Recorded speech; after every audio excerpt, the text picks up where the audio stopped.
There is a fullness in the air. 7 times 7, 49 days. 7 is the perfect number for the Hebrews. Pentecoste Himera is the 50th day in Greek, and there is a stillness in the air.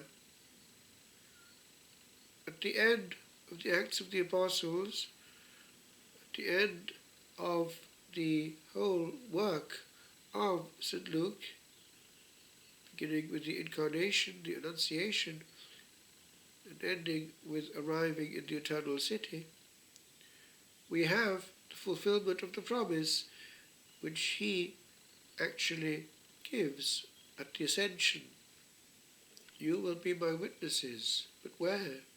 Beginning in Jerusalem, and then these concentric circles, Judea, Samaria, and to the uttermost parts of the world. And so, this long voyage of the Apostle of the Gentiles brings him to Rome. But there is a positive note at the conclusion. He is actually living at his own expense and able to receive people freely. So we see that the word is being diffused from that metropolis. In student days, I was sent during the long vacation to Greece by the university to study on the spot the traces of our culture, and I one day wandered into a church in a little village, and it was the church of St. Paul, and in it was a little Greek pamphlet on the history of the saint, and it said that he had after this gone to Spain. Now there is reference to his desire to go to Spain in his epistles, and therefore it seems that he got there, that this wasn't therefore the end. His martyrdom seems to have occurred a little later. Be that as it may, we see the power of the Word. About half the New Testament is from his dictation. At the end of the Gospel of St. John, we also have a reference to the Word. And it is this second conclusion of the Gospel of St. John. For the first is that after the shock of the appearance of the living Lord, here we have the conclusion which is insistent on its own truth. He who wrote them bears testimony, that is saying the truth. He saw and he heard and he noted, he put down himself. And it is interesting to see the style of this writer of the fourth Gospel. St. Paul was using dictation, secretary. It seems that he had a defect in his eyes, referred to in the Epistle to the Galatians. And the Apostle John had a simple Greek, and it comes through, but he is the author thereof. And also very close. He's also writing at the end of his life, and therefore in a meditative way, having taken in the depths of truth and unpeeled, as it were, the onion, all its strata one can see, levels of truth, implications, meaning within meanings, and so on. He, according to tradition, was potentially martyred, but was rescued not once but twice. We have the famous tradition of the boiling in oil and so on. But the Lord kept him alive, and he had a work to do. He would accompany the nascent church for a long time. But the Word, and he talks about the Word at the beginning of his Gospel, the Word being made flesh, and his words are profound and need to be read in the mode in which they were written. In the Apocalypse, we have this word that he was in the Spirit on the day of the Lord. And that is how we must be. On the day of the Lord especially, and on these feasts especially, but in general, in the Spirit.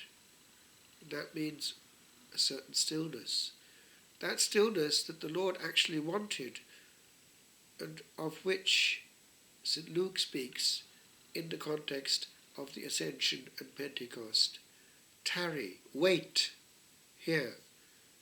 They were not to leave Jerusalem, but to await the promise of the Father. And that is also a key. How was it that these were able to conquer the Mediterranean world with the Word? It's because the Holy Spirit was the prime mover. And if we do what crosses our mind, everything that just passes through our head, as many do, we become too thinly spread, for we are the prime mover. It is better to discern inspirations. We can do too many things and not bear fruit, and in the process sacrifice our intimacy with the Lord, which is far more important. Now, on this Pentecost, we are living something new over the planet. The forced pause. Many have seen it as a potential grace for Christians, an invitation to simplification and encounter, precisely an encounter with the power of the Word. But many also have missed its grace. Many have filled it already completely with wanting to know all the news. And the absence of physical contact has led to an increase in virtual contact.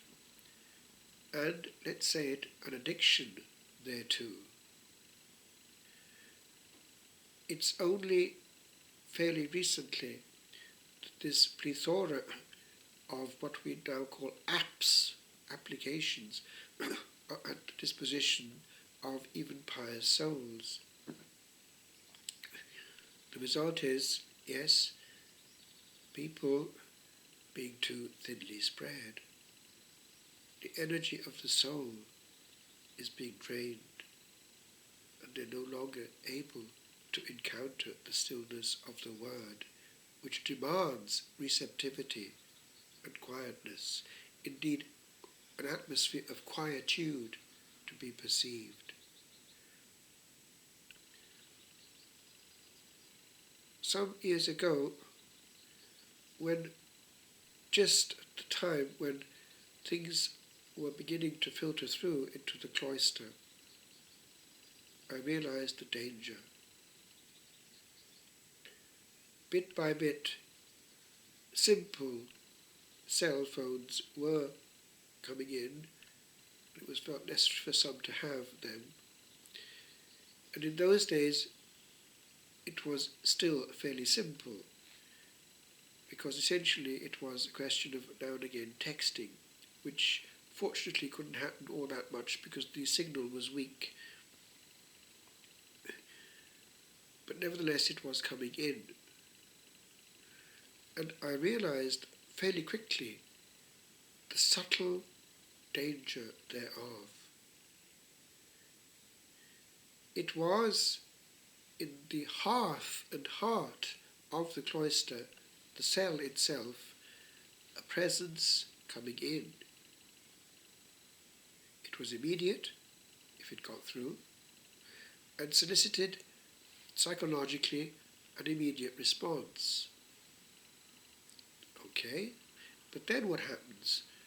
Another comes in response to that. And this mental jousting comes in, as it were, sharpening one's wit and just putting in a comment,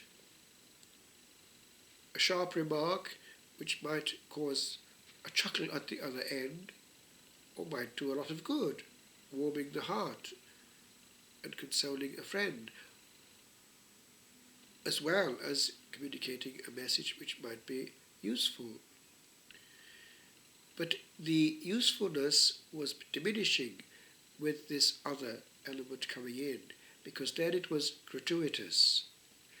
And it was, because of its invasive nature, damaging the pure air of solitude, which needs to leave the mind free and uncluttered, because one can't engage in contemplation and passive receptivity if one isn't free and empty.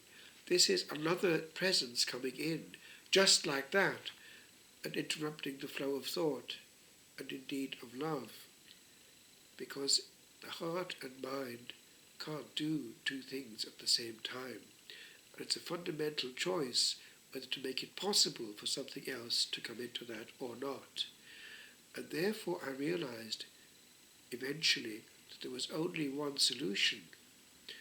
And if one had even a simple machine of this nature, it was to have it perpetually off, and only once a day to open it and do all in one go.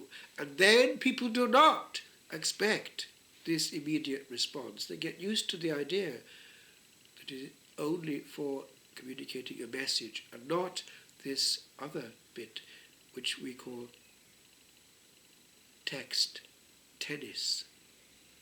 It's very difficult to stop. And if it's multiplied by several having one's number, it becomes pretty incessant if one is not in control of it. And the more witty one might be by nature, the more temptation might be also there, just to put in that bit. But it takes energy.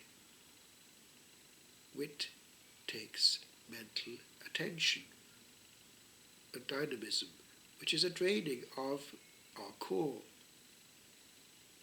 Where should our soul be spread? If it is majorly towards the horizontal, we will be on horizontal hold. If it is vertical, we will be contemplative. We have to be responsible and in control, and that is concrete. The day is different if one is accessible immediately. I remember way before all this started, there was a very simple way in a large monastery to get hold of a superior. Certain in the community might have a bleep, and then they'd have to, when they were bleeped, go to a phone, and then they would be found. Now, a great abbot at the time in France, Lord André Louf at Mont-des-Cats in the north, Trappist, refused absolutely the use of these. And his bottom line was, it takes away la liberté, freedom. One cannot engage in a free, calm time either with God or with reading on behalf of God, or with the soul sent again on behalf of God, meeting God in the soul, the monk, or whoever it might be, before one, if one was at a same moment available for a bleep. Therefore, the interruption would be drastic. One can't actually engage fully if suddenly one is made to answer someone else, not in the room.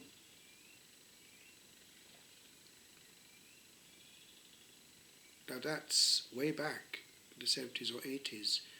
And now what have we? We have to be aware that we're living in a time in which, if we're not careful, we will be, during our innings on earth, sacrificed. We can choose not to be so, but to have quality time, quality life, able to engage fully with an uninterrupted thought, and then able to pick up precisely what the Holy Spirit actually might want to do. We can't do that if we're all the time listening to other messages.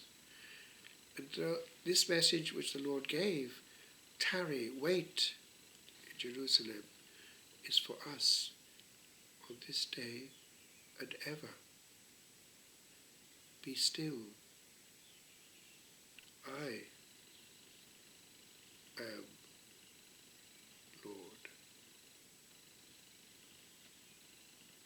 I need your ear. The attitude of the contemplative is one of reception. The attitude of the active is one of emission.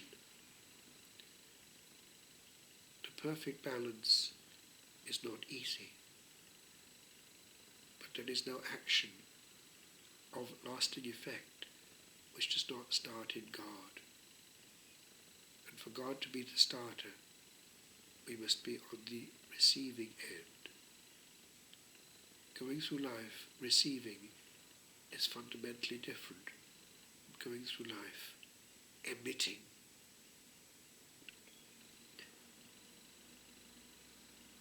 Aware of the danger when these were just starting and only embryonic, I paused and wrote this.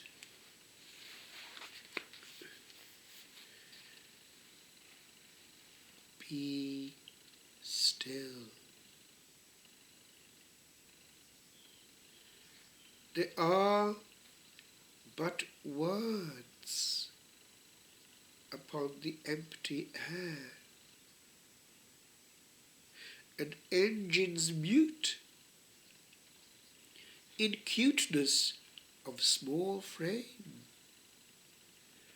a din and babble tap, while trapping air, the currents of stray thought.